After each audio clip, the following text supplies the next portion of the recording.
Hashem wants your trauma. He wants your suffering. I'll give you a re'ayah.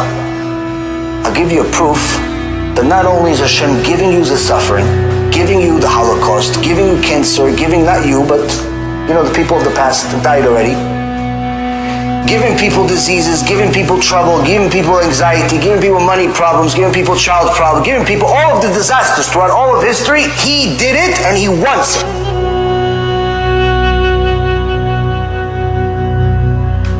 Not because He's a monster, but because He loves you and He knows that's the tool that's going to build you or break you. What's my raya? What's my proof?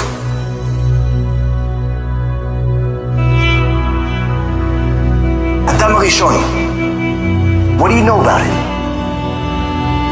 He lived over 900 years, 930 years he lived.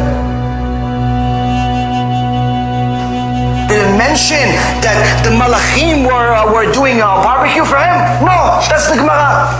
Did it mention that he was a giant, he was so big and beautiful? No, doesn't mention in the Torah. That's the Gemara. Born, made a mistake, got punished, kicked out.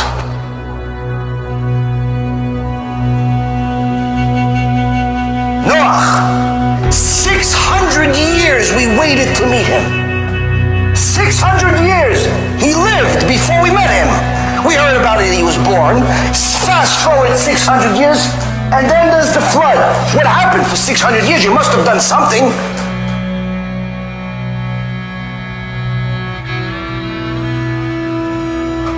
You know what Torah says? Who cares? Who cares what he did for 600 years?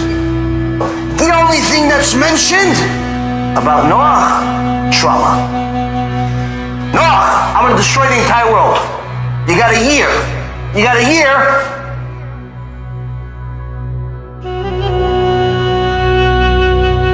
Okay, went through hell, built this thing, everyone was making fun of him. He saw the entire world destroyed in front of his eyes. He saw people melt. He saw the whole world destroyed to nothing. If that's not trauma, okay, let's go inside the ark. What happened in the ark? The lion hit him, and he suffered the entire year he was in the ark. He suffered the entire time to the extent where he was spitting blood. Spitting blood in the ark.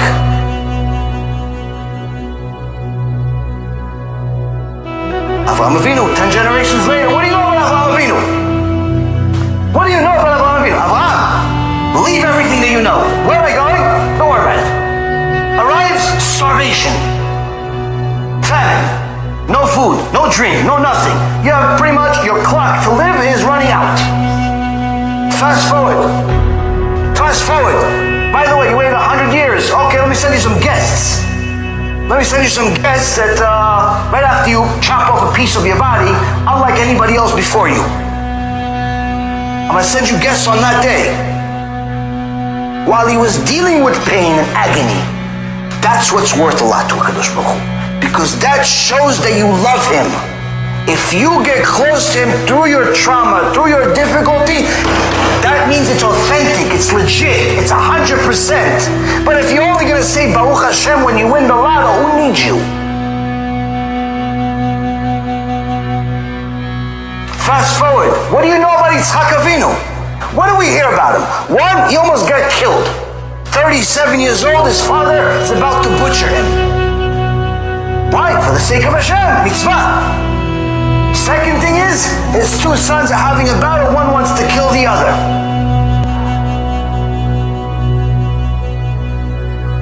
Yaakov, oh Shem Yirachem, what a life. What a life. His brother tries to kill him. On top of that, he arrives at the #1 gangster's house in the world who cheats him for 21 years. How come you don't hear about all the good he had?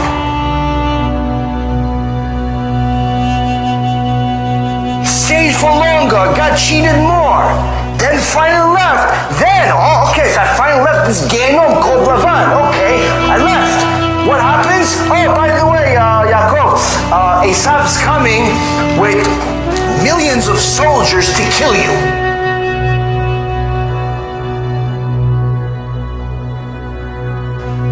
What else do we know about Yaakov? Oh, by the way, Yosef, his favorite son, dies but doesn't die. That's the life of Yaakov Avinu. Moshe Rabbeinu, before he even reached a half a year old, they already tried to kill him. He had to live at the Satan's house, Paro. Then finally he comes back, gets thrown in jail by his father-in-law for 10 years. If that's not enough, he finally goes to Am Yisrael to go help them. What happens? They'll curse him and yell at him. Why'd you bring us all this disaster? And they don't stop. That's the life of Moshe Rabbeinu. That's what we know about Moshe Rabbeinu. You don't have a single verse in the Torah that tells you Moshe Rabbeinu went on vacation, had a good time, had some time off, relaxed by the pool. There's nothing in the Torah that's not about trauma. Why? Because those difficulties are what built us as individuals and as a nation. That's what HaKadosh Baruch Hu wants. Is he wants you to use the suffering to connect to him. Because when he gives you no suffering, what do? You run away from him. That's why there's a verse in the Torah, Sefer Dvarim. Don't forget Hashem. What do you mean don't forget Hashem? After he gives you prosperity, don't forget Hashem. That's what Moshe Rabbeinu says to Am Yisrael.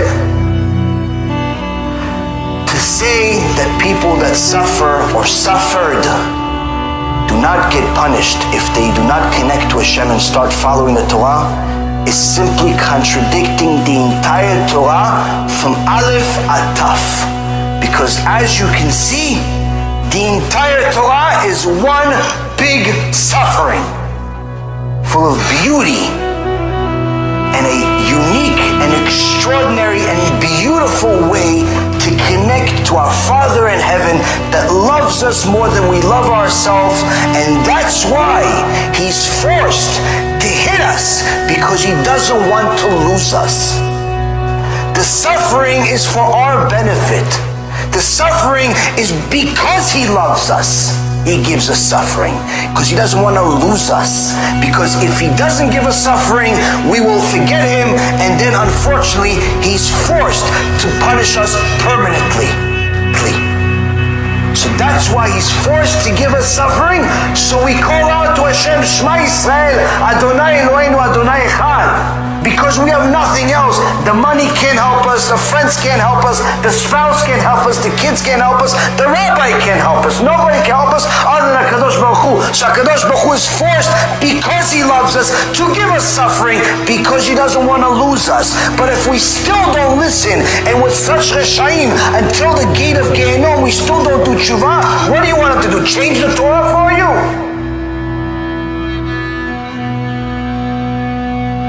Because that means that he has to become a liar to all of the others that did keep his Torah and mitzvot.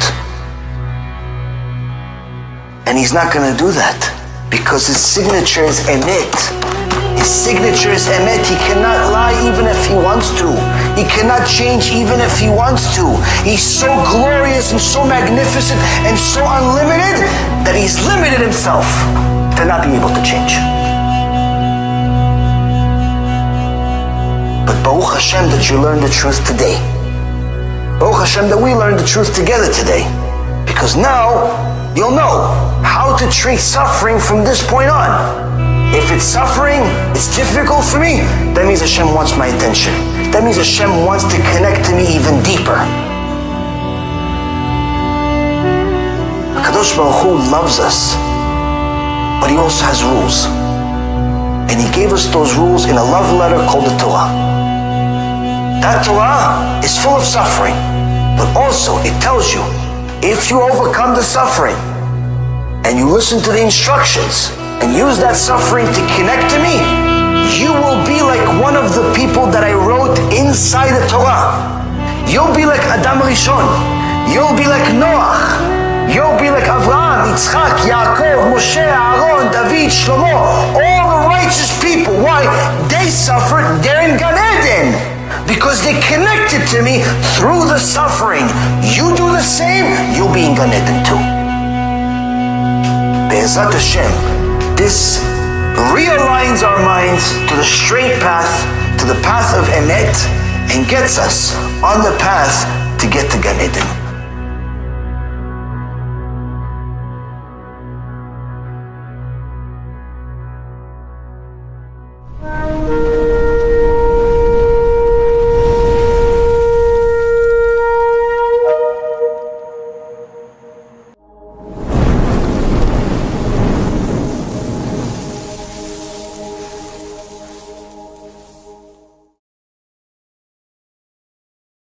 I've heard enough. New arrival screams, echoing through the hallway to know that this ain't good. Once they pass me through the infierno, they don't come back. It's enough to make you go crazy. Do not think we fear you, Spirit.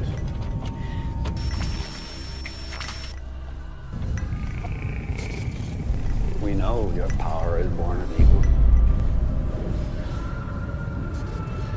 This is your last night in the land of the living. You understand me, malevolent demon?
There was a rich family that lived here called the Hetheringtons, and unfortunately, their daughter passed away of a heart attack inside the house. Basically, they were so devastated that they reached out to people claiming to be psychic mediums. They actually weren't psychic mediums. They opened up a total of 11 portals inside this house and invited spirits and entities from all different kinds of dimensions.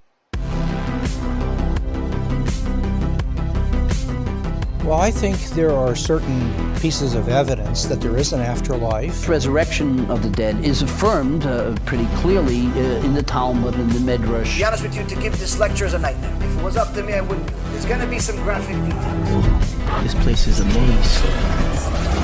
The person after death went to a place called Sheol. This is by far the largest near-death experience study that has ever been conducted. People go to a place and they experience weird things. And sometimes they actually will see a character of some type. Well, where did that come from?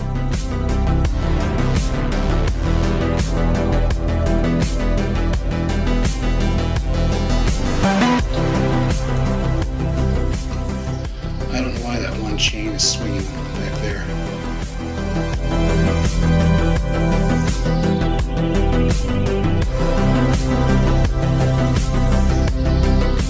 They may describe feeling profoundly peaceful, seeing a bright, warm, welcoming light, Some people described watching doctors and nurses working on them with incredible accuracy. Next thing I knew, I was above my body watching the operation. How long did you feel like you were gone? I went to a place of timelessness. And so what that means, it could have been a second, could have been 5 minutes. I don't know.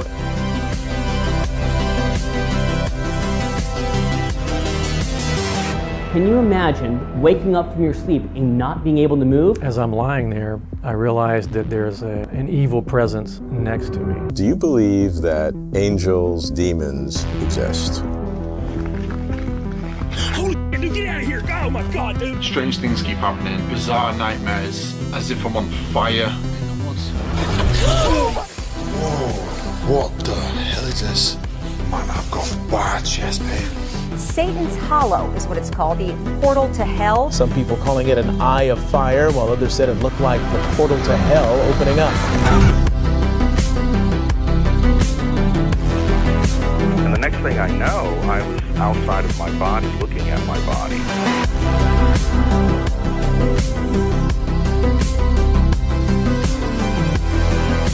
What I'm going to do is called claromancy, the art of throwing lots or throwing bones. 2,000 years of experience, passed down, recorded, of how demons work. God has them all on a leash, and he lets the leash go enough to let them tempt us, because that's what makes us spiritually stronger.